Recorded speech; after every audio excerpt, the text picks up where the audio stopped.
ये है कि हमारे ब्रेन का ये जो हिस्सा सोचता है, बस ये है प्रॉब्लम। कब सोचना है और कब नहीं सोचना, ये हमारे वश में नहीं है अभी। तो क्या किया जाए कि जब सोचने की ज़रूरत है, तभी हम सोचें और ज़्यादातर समय ज़रूरत नहीं होती।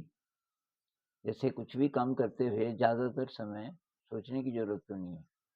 उस समय ये चुप रहे, मन चुप रहे, शरीर सजग है, हम सब काम कर रहे हैं। तो क्या करें? तो ये सारी विधियाँ उसके लिए। अब ध्यान की बहुत परिभाषाएँ हैं, जैसे कि पतंजलि जी बोलते हैं, योगः चित्तवृत्ति निरोधः, कि मन में कुछ न चले। तो ये तो अंतिम अवस्था हुई, वो हो जाए तो तब तो बात ही क्या है। पर हम ध्यान उसको भी बोलेंगे, स्टेट ऑफ माइंड, मन शांत है, उसमें कोई विचार नहीं चल रहा है।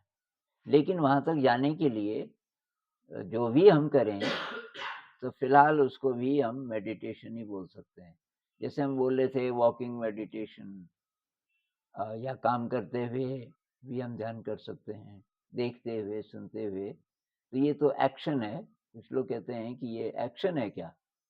फ़िलहाल हम इसको भी मेडिटेशन बोल सकते हैं। कुछ भी आप करते हो मन को एकाग्र करने के लिए, ये जो सोचता ही रहता है मन, उससे थोड़ा-सा उसको अलग करने के लिए, कि वो कुछ और काम दे दिया आपने उसको। अब एक सवाल ये हो सकता है कि जैसे हम चल रहे हैं, तो आवाज़ें भी आ रही हैं, दृश्य भी है, शरीर का भी पता चल रहा है, साँस का भी पता चल रहा है, तो क्या-क्या महसूस करें? तो सहज भाव से, मतलब बहुत सहज अपने आप जो हो रहा है, आप अलर्टनेस को बढ़ाइए और अपने आप जो चीज़ ज़्यादा महसूस हो रही है, स्ट्रगल ना करें। जैसे मान लीजिए कि आप देख रहे हो बहुत ध्यान से, अचानक आपको ख़्याल आया मैं देख तो रहा हूँ, तो आवाज़ तो मैं सुन ही नहीं रहा। कोई बात नहीं है, मन आपका ठीक था ना उस बीच, देखते-देखते आप फ़ालतू नहीं सोच रहे थे। तो मन पे भी थोड़ा बहुत नज़र रखें अगर, जैसे साँस का पता चल रहा है, कुछ लोग बोलते हैं साँस ही बहुत है, पर मन पे भी थोड़ा-थोड़ा नज़र रखें बीच-बीच में, मन पे क्या मतलब बीच-बीच में खाली हो रहा है कि नहीं हो रहा है। बिल्कुल खाली ना सही, पर थोड़ा गैप्स, एक बड़ा विचार चला, अभी खत्म हो गया, दूसरा शुरू नहीं हुआ, ऐसा अगर हो रहा है, तो सब ठीक चल रहा है। तो एक तो ये कि बहुत चीज़ों को एक साथ महसूस करने की कोशिश में अगर स्ट्रगल हो रहा है, तो तब नहीं, तब कोई एक चीज़। पर आप एक्सपेरिमेंट के लिए कर सकते हैं, जैसे एक साथ सुनना और एक साथ देखना।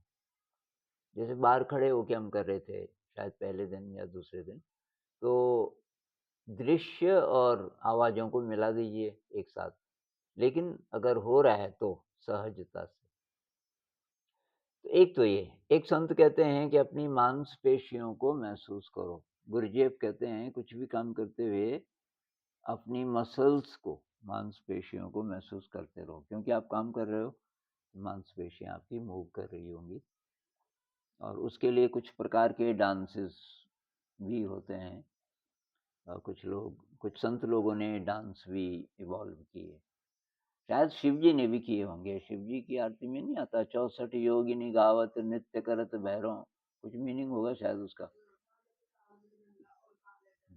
डमरू तो संगीत भी है, और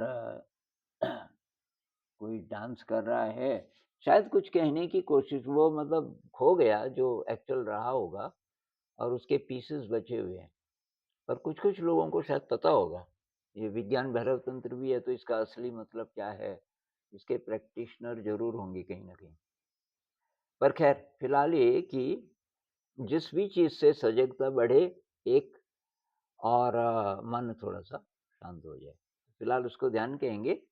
और ये जो बैठ के हम करते हैं, अगर नहीं होता, खड़े होके कर सकते हो। अ, लेट के भी कर सकते हो, उसमें ब्लड सर्कुलेशन थोड़ा स्लो हो जाता है और नींद आने की संभावना तो है ही, क्योंकि आप लेटे हैं। अगर नहीं आ रही है आपको, तो लेट के भी अच्छा ध्यान हो सकता है। जैसे वो योग निद्रा में करते हैं, वो ध्यान ही है, पर लेट के करते हैं। तो ये सब करने से क्या होगा, हमारा जो ब्रेन है, वो थोड़ा-सा अच्छा यंत्र बन जाएगा। अब यंत्र तो नहीं है, वो तो ज़िंदा है, पर फ़िलहाल समझने के लिए कह सकते हैं कि उसकी व्यवस्था थोड़ा अच्छी हो गई।